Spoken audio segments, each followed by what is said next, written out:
Mohon sarannya Ustaz, jika seseorang ingin menikah diharuskan menabung untuk biaya pernikahan, sedangkan Islam mengajarkan untuk sedekah. Lalu baiknya bagaimana? Tenang aja, sedekah aja. Kasih fakir miskin, nanti datang lagi sedekah lagi. Pasti datang 10 kali lipat, 10 kali lipat, aman kok. Bahkan Allah akan kasih juga istri yang seperti itu nanti, suka sedekah.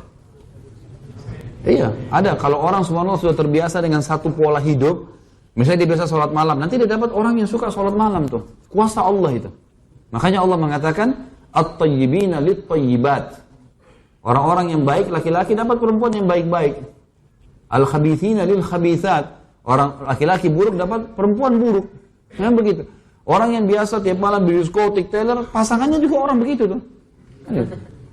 Kira-kira kalau orang biasa di mabuk, di diskotik, di bar, terus mau cari perempuan di majelis taklim.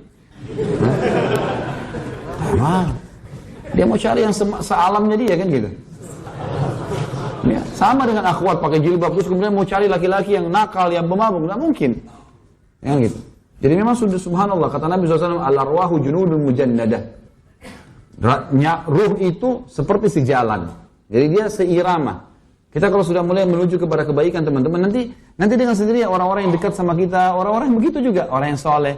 Makin soleh kita makin dekat banyak orang soleh. Nanti pasangan juga jadi begitu.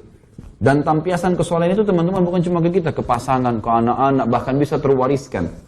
Bisa terwariskan, gitu kan? Sampai ulama hampir umumnya sepakat mengatakan kesolehan Umar bin Abdul Aziz terwariskan dari neneknya, cucu penjual susu yang dinikahkan oleh Umar bin Khattab dengan anaknya Asim. Gara-gara waktu neneknya punya cucu ini mau curang, gitu kan? Tambah dengan air, cucunya mengatakan, "Enggak, jangan." Sudah tahu kisahnya kan? Belum. Sudah berapa kali dibilangin. Umar bin Khattab di zaman khilafahnya pernah lewat di rumah seseorang penjual susu, kemudian ditemukan nenek sama cucunya lagi mau ngatur susu untuk dituang di botol dijual besok. Ternyata pesanannya bertambah. Kemudian lalu berkatalah si nenek ini, kayaknya cu kita tambah aja air nih. Orang nggak ada yang tahu. Cucunya bilang, kenapa mesti ditambah air? Nanti kalau Umar tahu, Umar marah. Umar lagi ada di belakang tembok mereka. Lalu kemudian berkata, neneknya enggak, Umar enggak tahu. Umar enggak ada, tengah malam gini dari mana Umar datang gitu.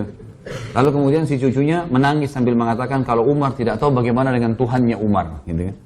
Maka tiba-tiba Umar dengar kalimat itu, pulang ke rumahnya, bangunin semua anak laki-lakinya, ayo bangun, siapa yang mau nikah? Malam-malam disuruh nikah nih. Langsung bangun, siapa yang mau nikah dengan cucunya penjual susu?